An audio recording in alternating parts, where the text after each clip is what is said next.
आज की यह कहानी आपकी पूरी जिंदगी को बदल देगी। चाणक्य की यह 6 नीति अगर आपने जान ली और उन पर आज से ही काम करना शुरू कर दिया तो गारंटी के साथ 1 महीने के अंदर आपकी जिंदगी में बदल देखने को मिलेगा। तो चलिए कहानी को शुरू करते हैं। वीडियो अगर अच्छे लगे तो प्लीज वीडियो को लाइक और चैनल को सब्सक्राइब जरूर करना। एक समय की बात है, एक बार चंद्रगुप्त नदी किनारे उदास बैठे हुए थे और चाणक्य ने उन्हें देख लिया। चाणक्य उनके पास गए और बोले, क्या बात है चंद्रगुप्त, तुम बड़े उदास और गुमसुम बैठे हो, तुम्हारी अभ्यास का क्या हुआ? तब चंद्रगुप्त ने कहा, गुरुदेव, हर समय काम करने का मन नहीं करता। मेहनत चाहे कितनी भी करी जाए, लेकिन इंसान हर समय परिश्रम तो नहीं कर सकता ना। कभी कभी ऐसा लगता है जैसे कि कुछ लक्ष्य होने के बावजूद भी हम दिशाहीन हैं, अंदर से ऊर्जा नहीं होती काम करने की। ऐसा क्यों? चाणक्य मुस्कुराए और बोले, चंद्रगुप्त, अगर मन में ऐसा ख्याल है तो समझो कि तुम्हारा लक्ष्य कमजोर है, तुमको उसे मजबूत बनाना पड़ेगा।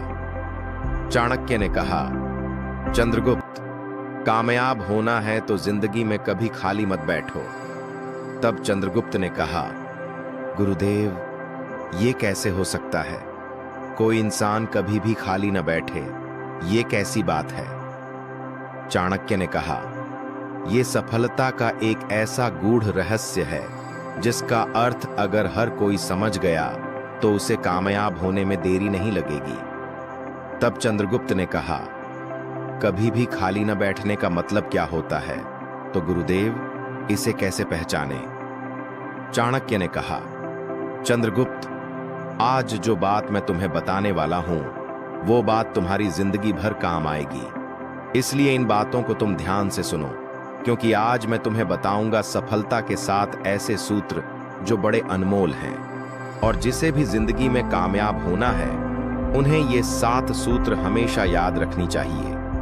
ये उनके भाग्य बदल सकते हैं। मैं तुम्हें एक एक करके वो सूत्र बताऊंगा। तब चाणक्य ने कहा, चंद्रगुप्त, तुम्हें वो 7 बातें बताने से पहले मैं तुम्हें एक कहानी सुनाता हूं। कहानी खत्म होने के बाद मैं तुम्हें वो सारी बातें बताऊंगा, इसलिए तुम्हें थोड़ा सब्र करना पड़ेगा, क्योंकि सब्र का फल हमेशा मीठा होता है। और याद रखना, सीखने में कभी भी जल्दबाजी नहीं करनी चाहिए। एक छोटे से गांव में एक माली रहता था। उसका नाम था रामू।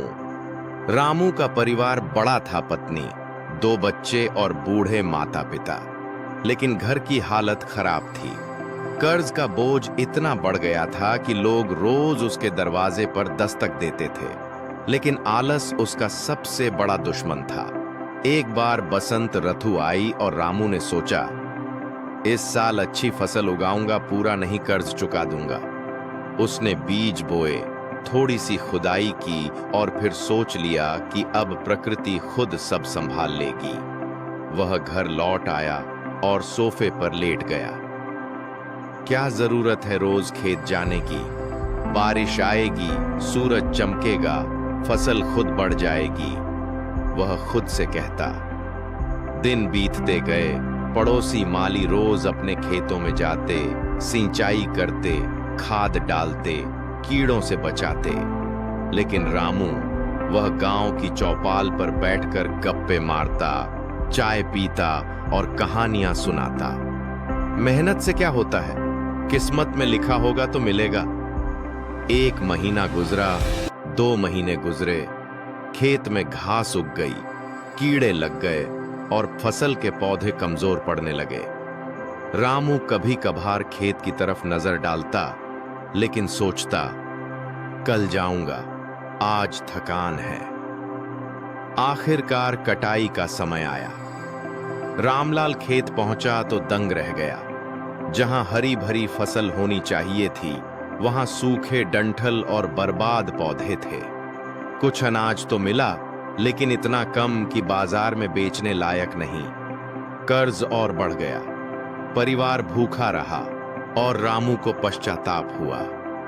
अगर मैंने समय पर पानी दिया होता, खाद डाली होती, तो आज मेरे गोदाम भरे होते, बच्चे खुश होते, कर्ज चुकता होता, लेकिन आलस ने सब बर्बाद कर दिया। इसके बाद चाणक्य ने कहा, अब मैं तुम्हें सफलता के वे 7 सूत्र बताऊंगा, इसलिए इसे ध्यान से सुनो।